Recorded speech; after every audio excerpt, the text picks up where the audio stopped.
Hi, I'm Adam, and let's turn on a lamppost. I've got a working image here, and in that image we'll just recreate all the light from over here. I've got a lamppost, and I've got a shadow on the wall and a dark version of the wall, like that. So we'll just go to the top and make a new layer, like that. Photoshop has its own shortcut for new layer. I've got my own. If you haven't got one, I definitely recommend that you make one. It'll save you a lot of time instead of using the interface and wasting time on that. Then you can save yourself a lot of time using shortcuts. Click P for paths and just make a path around the areas from where the light comes. And it doesn't have to be super duper precise, because you can't see it actually. Usually I'm very fond of precision. Too fond sometimes, I think, because it does take a lot of time. But here it's not that necessary because you really can't see it. Go to Paths, hold down Alt Command and turn the path into a selection. Click D for your default colors and X to get the white color on top, and alt+backspace to color that. Command D to deselect. Make a copy, Command J, and we can call that blur, because we're just going to blur this a bit here. Filter, blur, Gaussian blur, and 10 is perfect, like that. New layer, we'll call that lens flare. And to make a lens flare,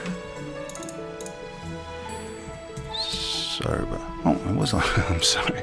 To make a lens flare, just select your marquee with an M. You can toggle between the round and the squared marquee by holding down Shift and clicking M. We're gonna need a round one here.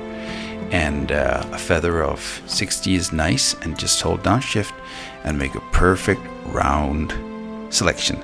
Click D to get the black color and alt+backspace to color that. Then go to Filter and Render and Lens Flare, like that. And in here you've got some different lens flares to choose from. I'm going to choose this one, and you can turn the opacity up and down, something like that, like that. And then you go to your blend modes and select Screen, because Screen is going to turn all the black pixels, make them transparent.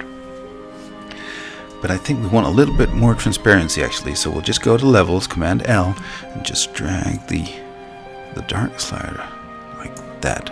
Okay, Command T to scale and rotate, and just move it there.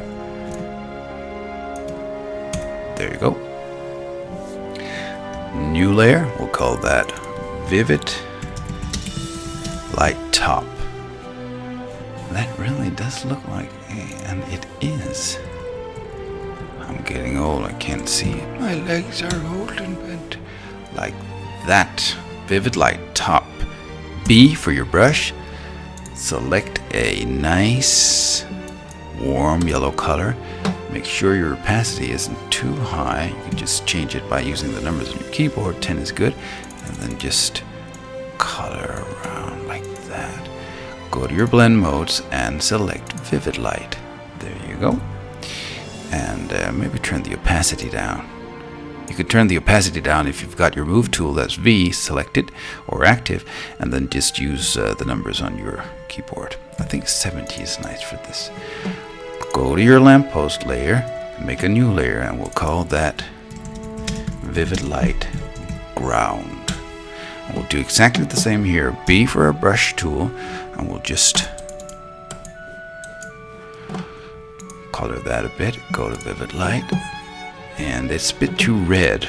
No worries, just click Command U for your hue saturation and turn up the lightness. Something like that, and maybe turn it down to 70 or 60, whatever you think is nice. And then we're going to go down to our wall, and we're going to make a new layer here, and we're going to call that Vivid Light Wall. There. B for our brush tool, maybe make it a bit bigger, 1000. It's nice, and then we'll just color that there, and we'll just turn that into a vivid light as well. And turn the opacity down. And the last thing we're going to do is that we're going to go to the top and we're going to create a new layer, and we're going to call that, we've got a lot of vivid light here, vivid light overall.